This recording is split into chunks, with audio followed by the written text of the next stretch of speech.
Halo smart viewers, welcome back to Sore Sore Seru. Seru banget. Seru banget. Lagi mas, sekali lagi mas.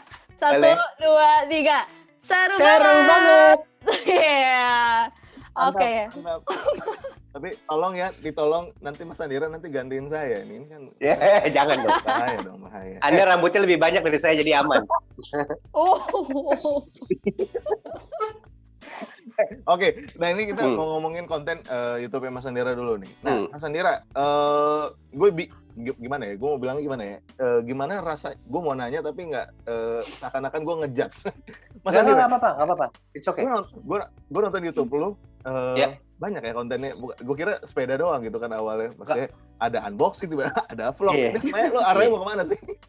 Arahnya adalah tujuan utama gue bikin konten adalah ya sesuka gue aja sih sebenarnya. Oh, iya. Apa yang menarik buat gue, ya itu yang ada di nggak gue konsepin dari awal kok. Gitu.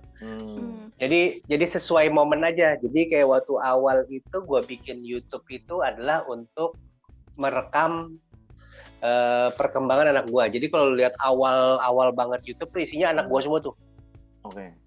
Terus habis itu 2015 akhir apa 2014 akhir ada teman gue namanya Shani Budi challenge gue. Lo ikutan Vlogvember mau nggak? Apaan tuh Vlogvember? Kasih lihat tuh Casey Neistat vlognya, dikasih lihat vlognya siapa. Seru ya. Tapi balik lagi buat apa sih gue bikin YouTube di mana orang-orang selain itu bikinnya kalau nggak salah bikin kayak apa yang orang mau dia bikin gitu kayak kalau gue kan bener-bener pingin ya semua orang sih ngerasa pingin kayak ngasih lihat apa yang terjadi di sekelilingnya dia dan kebetulan waktu itu 2013 akhir atau 2014 awal ya gue lupa juga sih. Di antara itu gue sempat bikin video sepeda dan segala macam deh seingat gue. Tapi vlog itu salah satu kembali gue intens ke dalam dunia YouTube gitu. Bawa kamera, dulu ngamerain diri di depan umum tuh kayak orang aneh, lama-lama jadi sekarang semua orang begitu gitu kan. Kayak paling intens adalah ketika gue resign dari Hard Rock FM terus pergi nemenin istri ke Korea waktu itu. Sebulan di Korea, istri kerja, gue sama anak gue keliling explore, nggak ngerti bahasanya, bawa kamera. Itu tiap hari tuh upload. Jadi 2016 tuh bisa dibilang periode vlog, isinya cuma vlog dan unboxing aja. Dan kebetulan jadi influencer bla bla bla, mungkin diselingin dengan unboxing dan segala macam. Sempat juga ngomongin teknologi ya, jadi tech reviewer ya. Berangkat ke Vegas, berangkat ke Florida buat ngomongin soal teknologi. Nah, habis itu hiatus lagi tuh, hilang lagi karena gue ngerasa gue tuh semua ngerjain sendiri dari kamera, dari ngedit, lama-lama perfeksionis gitu, ngedit bisa 4 jam sendiri, belum milih lagu gitu kayaknya nggak deh, gue udahan dulu deh. Tujuan gue bikin vlog kan sebenarnya untuk menjadi ibarat orang dulu punya foto album, ketika gue tua nanti, walaupun sekarang udah tua ya, ketika gue lebih tua lagi nanti, gue ngerasa kayak waktu tahun 2016 gue ngapain sih? Gue nggak punya foto album, tapi gue punya YouTube. Itu tujuan gue punya YouTube. Terus salah satu impian yang belum pernah terwujud adalah bikin konten tentang sepeda. Gue belum bisa terwujud waktu itu. Karena apa? Butuh bantuan banyak. Kayak kamera, gue banyak maulah jadinya gitu. Agak sulit yang mau gue terjemahin. Akhirnya manajemen gue bilang, sayang tuh YouTube kalau lo nggak pakai, gue mau. Cuman gue nggak mau ngedit, nggak mau syuting. Ya udah, timnya gue cariin. Akhirnya blessing di mana gue tinggal bawa diri gue, tinggal bawa tamu, tinggal bawa konsep, yang ngerjain syuting dan editing adalah tim gue. Jadi ada timnya gitu. Akhirnya terjadilah yang namanya sih bicara baik-baik itu. Nah di samping bicara baik-baik, gue juga masih bikin unboxing dengan sok tahu sini om kasih tahu. Sebenarnya itu tetap untuk mengcater keinginan belanja gue, kekeriusan gue tentang teknologi atau barang-barang apapun yang ada di depan mata gue. Kadang-kadang gue bisa ngomongin film, kadang-kadang bisa itu sebenarnya cuma kolam media buat ngomongin hal-hal selain sepeda gitu.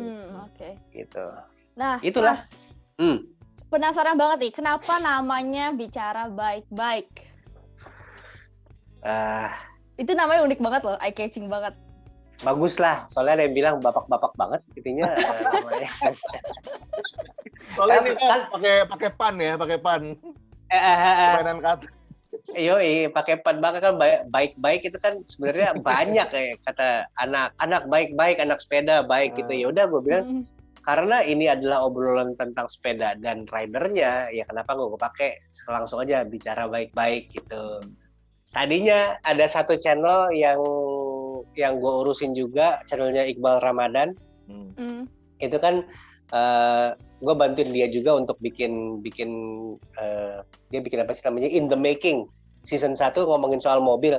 Tadinya gue bercandain karena konsepnya masih serupa, gue bilang lo nggak mau kasih nama bicara boil ya. Ya intinya bicara baik-baik enak karena catchy, nyebutnya juga gampang dan mewakilkan keom-omnesan gue gitu. Jadi udah. Kayaknya dari tadi disebut mulu kayak seakan-akan memang udah branding ya. Udah terima aja lah gitu. Terima aja udah. Branding banget. Kan sesuatu yang harus disyukurin ya kan, bukan harus dimalukan. Betul. Semua ada marketnya. Iya betul. Mas Andira mau balik lagi nanyain mengenai sepeda. Nah ini banyak ya. Ini sebenarnya temen gue sih. Ini lebih ke keresahan gue ngelihat sekitar gue gitu. Karena mereka tuh banyak misalnya karena ngikutin tren gitu kan. Udah beli peralatan misalnya entah dia. Misalnya lagi zaman ngevlog banget nih. Ada orang beli ambil kamera mahal gitu. Terus mahalnya tuh mahal memang umum gitu kan. Jadi orang ngeliatnya bisa 34 kalau kan mahal ya lumayan. Terus ada yang beli sepeda-sepeda Brompton atau sepeda-sepeda road bike ya. Atau misalnya kayak skateboard gitu. Tapi akhirnya cuman sekali pakai 2 kali pakai. Nah kalau menurut pandangan Mas Andira manusia-manusia yang kayak gini gimana nih? Jadilah sahabat baik ke mereka karena dengan demikian lo bisa dapat barang lebih murah. Karena nanti mereka jual, gue yang beli. Mantap kan?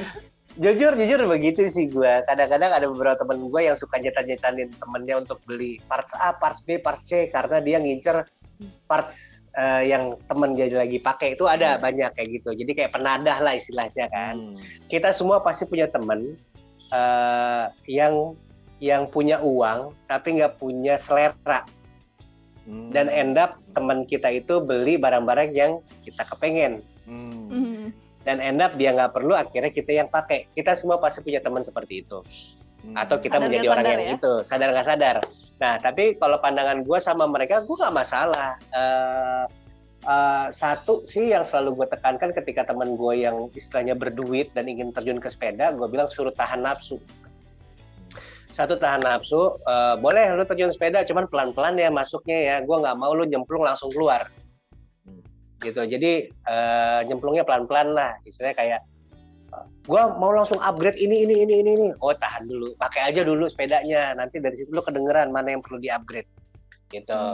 Gue mau koleksi baju ini. Ya nggak apa-apa kalau ada duitnya. Cuman saran gue sih lu cobain dulu satu merek. Kalau emang nyaman, lu cobain merek lain. Baru koleksi lagi kalau mau. Pelan-pelan aja lah istilahnya.